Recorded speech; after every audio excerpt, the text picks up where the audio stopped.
कृष्णा जी, क्या ये सरकारी नौकरी आपका लक्ष्य था आपके जीवन में कि हमको यही नौकरी करनी है? जी सर, जैसे कि हम गांव से बिलोंगिंग करते हैं तो हमें गाइडेंस देने के लिए कोई होता नहीं है। तो बचपन में हमें भी समझ में नहीं आता है, 10वीं तक तो समझ में नहीं आता है कि क्या करें। तो उसके बाद पापा के दोस्त ने बोला कि अभी ट्रेंड चालू है जैसे कि इंजीनियर और मेडिकल फील्ड में।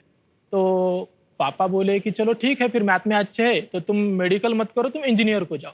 तो कंप्यूटर इंजीनियरिंग जब हमारा ख़त्म हो गया, लास्ट साल था, तब उसमें मतलब कंप्यूटर के मार्केट्स कम थे, स्लैगिंग में चल रहा था। तो मेरे जीजा जी है तो उन्होंने कहा कि इलेक्ट्रिकल में गवर्नमेंट की सर्विस होती है तो जॉब सिक्योर हो सकती है।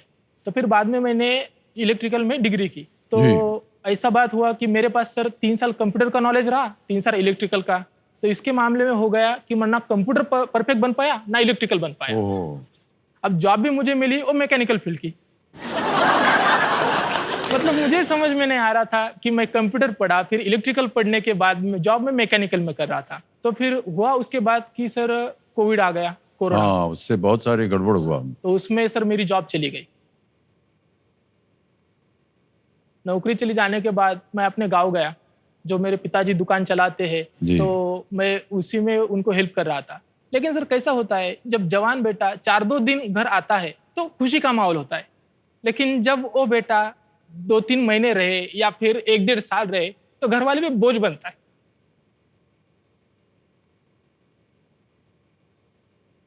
तो सर घर में रहा तो कभी कभी पिताजी भी बोलते थे कि अब कितने दिन घर पे बैठेगा, कितने दिन तुझे, मतलब लोग बोलते हैं, हम बोलते हैं, तू क्या करेगा।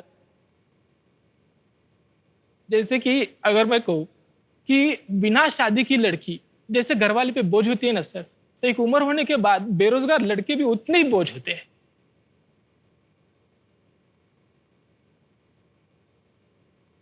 सर एक बात बताएं आपको, लड़की जो है घर की बोझ कभी नहीं बन सकती। बहुत बड़ी शान होती है महिला। तो जितनी महिलाएं बैठी हैं यहाँ पर, और कई बार हम अपने कार्यक्रम में भी बोलते हैं कि बहुत सी महिलाएं, हम उनसे पूछते हैं आजकल आप क्या कर रही हैं। जब यहाँ पर माता पिता आते हैं कंपेनियन के रूप में तो माता जी बोलती हैं हम गृहिणी हैं, घर चलाते हैं, होम मेकर हैं। और हमको लगता है कि वो शर्मा रही हैं बोलने में कि वो गृहिणी है।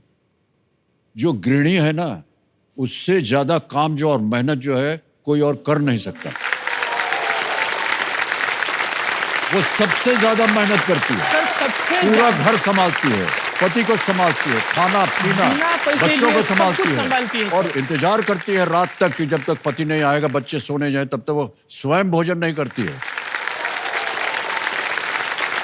वो बहुत महान होती है। बहुत ही खराब चीज है। कमजोरी की बात ये है कि हम उनको कभी समझ कर ही नहीं लेते। नहीं, हम ये धीरे धीरे सर ये समझ आ रही है लोगों को। तो सर गांव में सोच बदलने में काफी वक्त लगता है। जी। तो फिर गांव में रहा, मैंने बहुत सारी कंपनी में अप्लाई किया जॉब के लिए, लेकिन सर मेरा मतलब एजुकेशन ऐसा हुआ तो मेरा प्रोफाइल देख के ही पहले बोलते थे कि भाई सर ये आपकी दुविधा नहीं है, बहुत से लोगों की दुविधा ऐसे ही है। लेकिन धीरे धीरे मेहनत करके आज आपने देखिए अपनी मेहनत से, पढ़ाई की शिक्षा से आज आप यहाँ बैठे हैं। ऑलराइट कृष्णा जी सर, जो अगला प्रश्न आने वाला है वो है 10वां प्रश्न, 3,20,000 का। जी सर। ये खेल का है दूसरा पड़ाव। इसको पार कर गए तो 3,20,000 निश्चित रूप से आप ले जाएंगे। जी सर। इस एक मौके पे चांस बिल्कुल मत लीजिएगा। जी सर जी। क्योंकि ये मौका आपको एक ही बार मिलता है और जितने भी खिलाड़ी यहाँ पहुंचते हैं हम सबको यही कहते हैं। जी सर। 10वां प्रश्न 3,20,000 रुपए स्क्रीन के ऊपर ये रहा।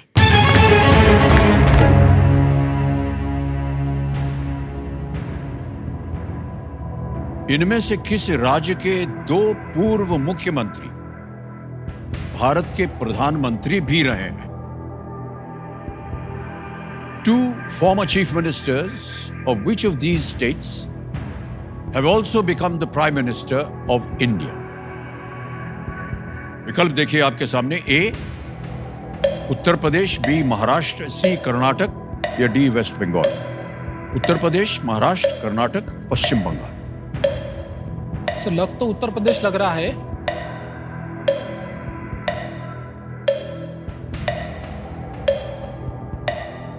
सर ये उत्तर प्रदेश लॉक कीजिए। ये उत्तर प्रदेश में कह रहे हैं, ताला लगाया जाए। आपने कहा था कि आपको उत्तर प्रदेश लग रहा है, कुछ और भी लग रहा था आपको? जी सर, जैसे कि महाराष्ट्र से डिप्टी पीएम गए लेकिन पीएम कभी गए नहीं है। कर्नाटक से तो एक ही पीएम गए हैं, देवेगौड़ा जी। और वेस्ट बंगाल का तो पता नहीं, लेकिन यूपी से तो हमको मतलब ज्यादा यूपी लगता है सर। आपका उत्तर बिल्कुल सही है, आप जीत गए हैं 3,20,000 रुपए।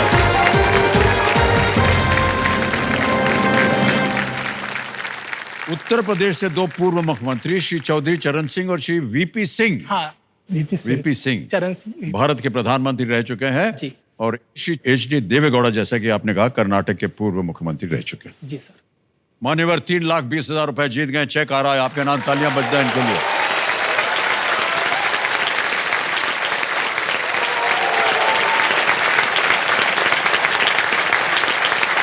ये है 3,20,000 रुपए का चेक।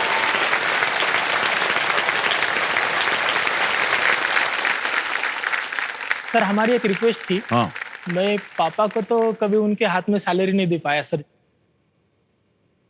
जी जी जी। तो मुझे लगता है सर ये मेरी पहली ऐसी कमाई होगी जो लाखों रुपए में होगी सर। मैं ये चेक उनके हाथ में देना चाहता हूँ। हाँ हाँ, बस ये ले जाइए, ये लीजिए।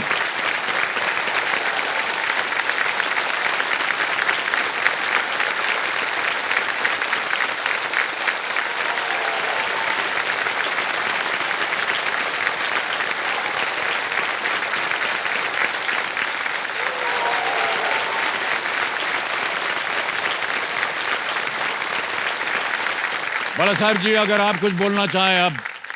सर बोलना ये चाहिए कि इसको मैं नकारा बोल के जो डांटता था, इसलिए कोई बाप नहीं चाहता कि अपने बच्चों को डांट पड़े। जी, लेकिन ये बोलने के पीछे ये वजह रहती कि अपना बेटा सुधर जाना। ये जरा जिद्दी हट्टी है, जो मन में लाए ठाम लेता वही कर लेता है। पुणे को गया, अभी बोला जॉब जब तक नहीं मिलता तब तक घर नहीं आऊंगा। ऐसा जिद्दी है, इसलिए थोड़ा बहुत डांटते। पिताजी ने डांटे तो कोई ये नहीं है, बाप बाप है। हाँ ठीक है, मेरा नाम इससे होगा तो भी मुझे खुशी है। वाह वाह, क्या बात। पिताश्री ने बहुत बड़ी बात बोल दी। उन्होंने कहा कि उनका नाम आज आपके नाम की वजह से। जी जी सर। ये बहुत बड़ी उपलब्धि है आपके लिए, जीवन में आपके लिए। ओके,